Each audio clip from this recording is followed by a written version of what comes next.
Advertising, art or pollution? How many adverts do you think you'll see today? 10, 30? Astonishingly. According to the market research firm Jankelovic, some of us see as many as 2,000 to 5,000 adverts a day. As well as commercials break, those irritating interruptions to our TV viewing, there are adverts all around us. Most of the time, we're not even consciously aware of them. But think about your town or city. How many billboards does it have? What about shop signs and posters? Tokyo, in Japan, takes urban advertising to the extreme. Flashing neon lights and gigantic outdoors TV blurring out advertising slogans make the city seem like something from science fiction. Although the city temples may still lay claim to being more impressive. The explosion of sound and color in the commercial center can take your breath away. Whether you find the overall effects stunning or nightmarish is a question of personal taste.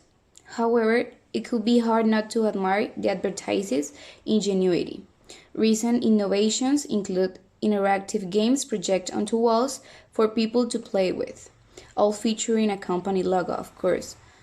Advertising is also catching on. That's the idea of using pleasant smells like chocolate to attract consumers' attention.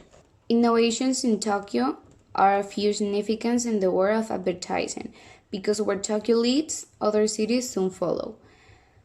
Big cities from New York to London already have outdoor television screens, although small bursts are still relatively unusual.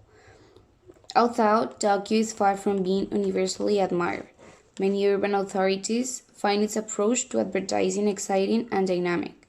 So what's the problem? If every city copied Tokyo, it would be absolutely terrible, exclaims Roberta Calvino of the advertising watchdog group AdAlert. At the line 30 moment, Tokyo's futuristic style sets it apart. It invites your attention, even if not necessarily or appreciation, because there's simply nothing like it. But we don't need 100 poor imitations.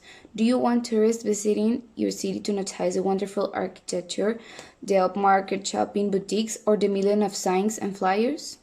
In many cities, advertising is as bad as litter or vandalism. It spoils our environment. Go beyond the city outskirts and you'll find that advertising is taking over the countryside too.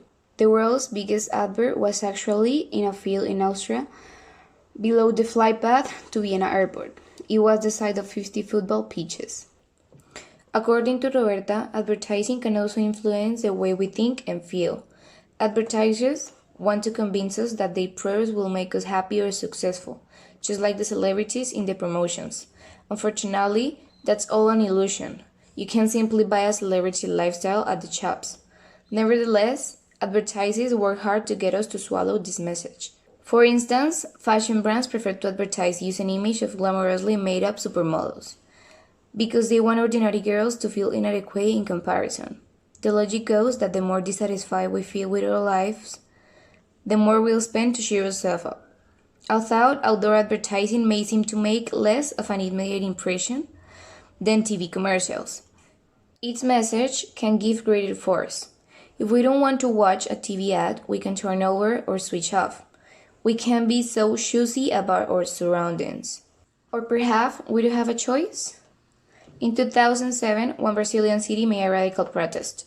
Gilberto Kassab, the mayor of Sao Paulo, ordered the removal of more than 15,000 adverts. In justification, he condemned urban advertising in very strong terms as visual pollution. Unsurprisingly, this made many local businesses unhappy. One marketing executive urged that adverts are more like works of art, hiding grey office blocks and industrial estates, a view which has something backing from a number of the city's residents. However, a more typical response can be summed up in this statement from Isaura dos Santos 19. If we don't know what difference it will make, we'd have got rid of the adverts years ago. Now we can see the real Sao Paulo, and it's wonderful.